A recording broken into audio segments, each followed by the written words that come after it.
Hi everyone, welcome back to GK today. I'm Nuzat Sana, this side, your mentor and educator.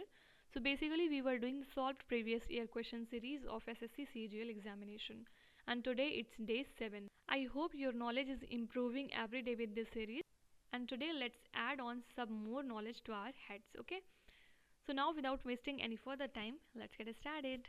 Question number 1. Which writ is issued by a High Court or the Supreme Court to compel an authority to perform a function that it was not performing?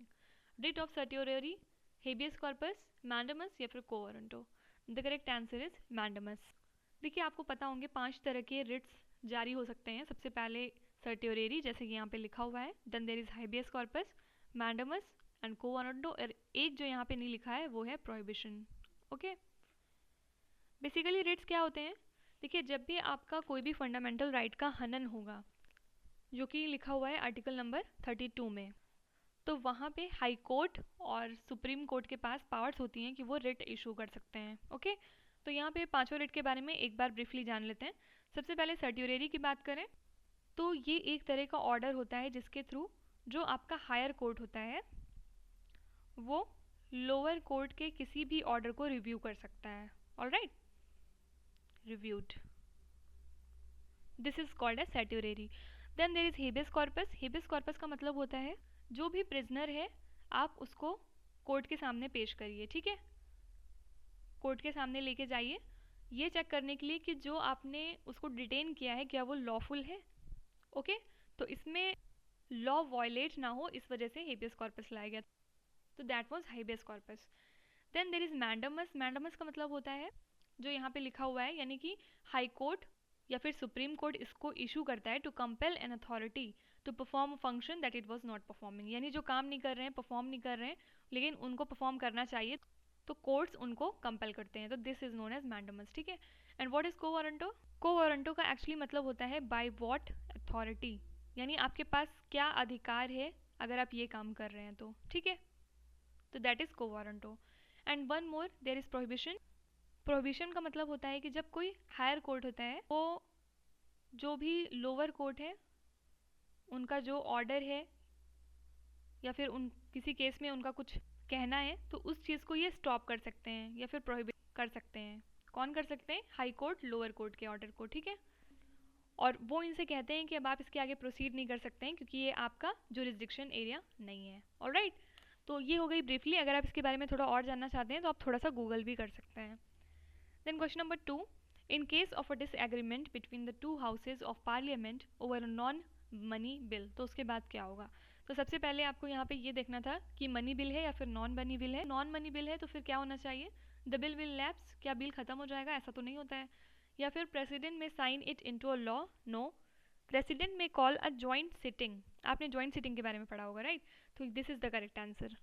यानी suppose अगर कोई bill आता है और उस पर लोकसभा से मान लीजिए पास हो गया, राज्यसभा में जाके नहीं पास हुआ, यानी सहमति नहीं हो रही आपस में, तो फिर क्या हो जाएगा? जो प्रेसिडेंट होते हैं हमारे वो बुलाएंगे joint sitting. Okay,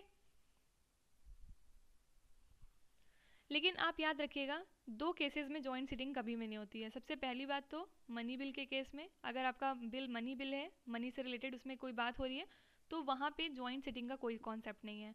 and second one is constitutional amendment bill. ठीक है, तो इन दोनों केस में जॉइंट सिटिंग कभी भी नहीं होगी, प्लीज़ याद रखिएगा. मनी बिल हमारा कौन से आर्टिकल में दिया हुआ है? यह क्वेश्चन आ चुका है एसएससी में, आर्टिकल नंबर 110. ओके, और इसको सिर्फ और सिर्फ एक्चुअली लोकसभा की परमिशन की ज़रूरत होती है. राज्यसभा इसको पास करे ना करे, ऑलरेडी पास मान लिया जाता है उससे. Question number 3.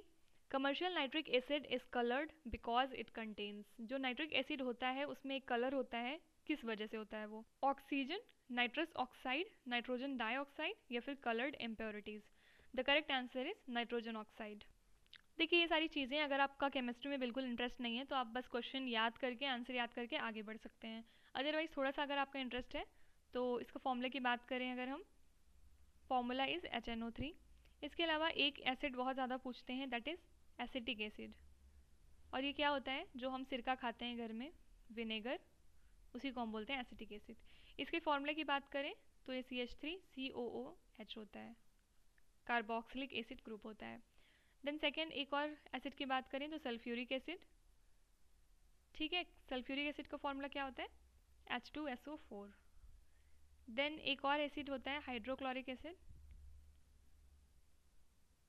एंड इसका फॉर्मूला होता है HCl। तो प्लीज़ आप इस टाइप का कॉमन नेम याद रखिएगा, कॉमन नेम भी कई बार क्योंकि आ जाता है एग्जाम में। Okay, moving on to question number 4, fertilizer having high nitrogen content is. सबसे ज़्यादा नाइट्रोजन किस में है ये बताना है आपको। Urea, ammonium sulphate, ammonium nitrate या फिर calcium nitrate. As answer is written here, the answer is urea. अब ये देखिए कैसे निकालते हैं। इसके लिए आपको सबसे पहले इसमें फॉर्मूला पता होना चाहिए। देखिए यूरिया का फॉर्मूला क्या होता है, NH2CO NH2।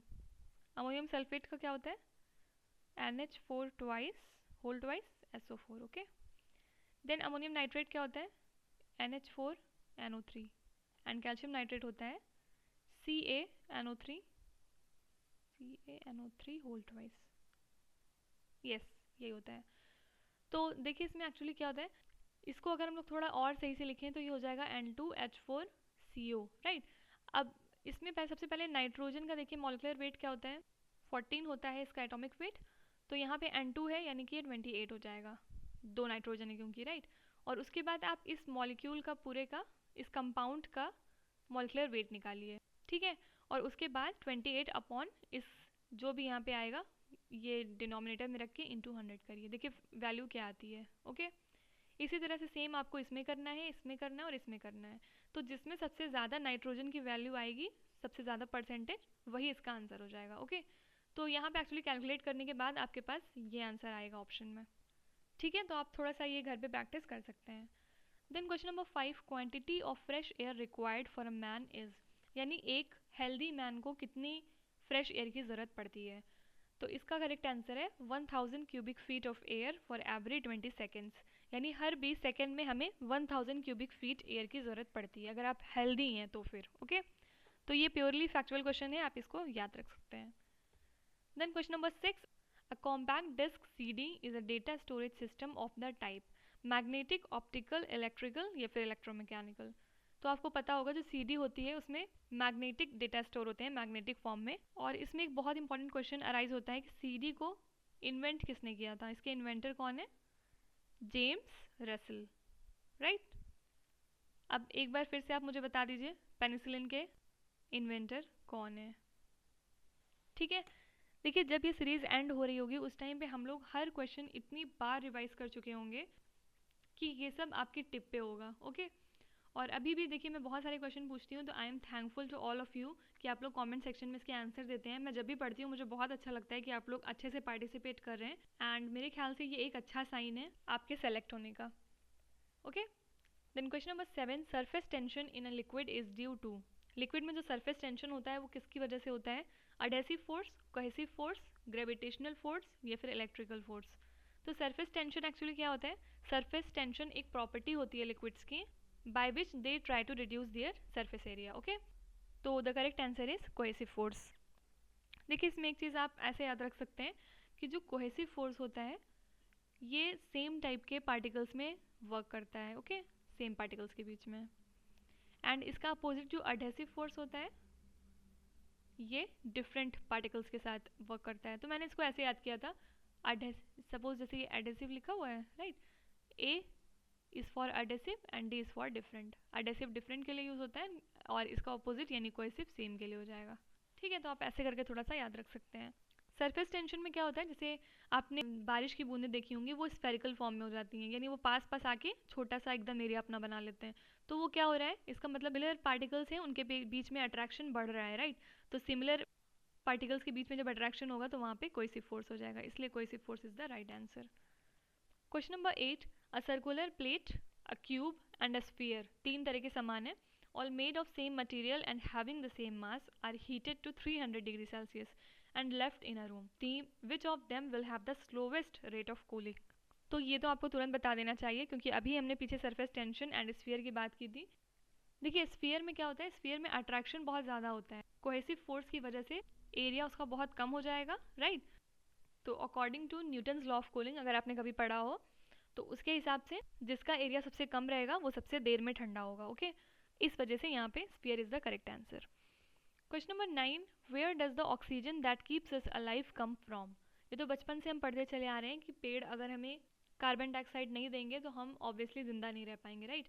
तो carbon dioxide, carbonates absorb from soil, oxides of minerals या फिर वाटर। तो the correct answer is carbon dioxide. Obviously it's all because of plants. हमारी इकोनॉमी ज़िंदा है, इसीलिए कहा जाता है कि आप फॉरेस्टेशन पे ध्यान दीजिए। अगर फॉरेस्ट नहीं रहेंगे तो ऑब्वियसली कोई भी ह्यूमैनिटी नहीं बचेगी। And today's last question, reserpine is use to reduce high blood pressure, increase blood pressure when it is low, alleviate pain या फिर क्योर अर्थराइटिस। तो रिजरपाइन को हम कहाँ यूज़ करते हैं, तो क्योर अर्थराइटिस। देखिए अर्थराइटिस क्या होता है, अर्थराइटिस में एक्चुअली जॉइंट पेन होते हैं। जहाँ जहाँ पे बॉडी में आपके जॉइंट्स हैं वो बहुत बुरी तरह से दर्द करते हैं, ठीक है। और अगर आपसे पूछते हैं कि रिजरपाइन को हम लोग कौन से प्लांट से एक्सट्रैक्ट करते हैं, तो that is, I don't know how to pronounce it, but I guess some Rauwolfia and आगे सरपेंटिना, ठीक है। तो आप सरपेंटिना सिर्फ याद रखिए क्योंकि ये नाम बड़ा कंफ्यूजिंग मुझे लगता है, तो आप सरपेंटिना सिर्फ याद रखेंगे तो भी टिक कर लेंगे। ये एक तरह का एक्चुअली एल्कोलॉइड होता है, okay. So that's it for today. I hope you have liked the session and thank you so much for watching till the end. Please don't forget to subscribe to GK Today channel. With this, me Nuzat Sana signing off. Bye guys.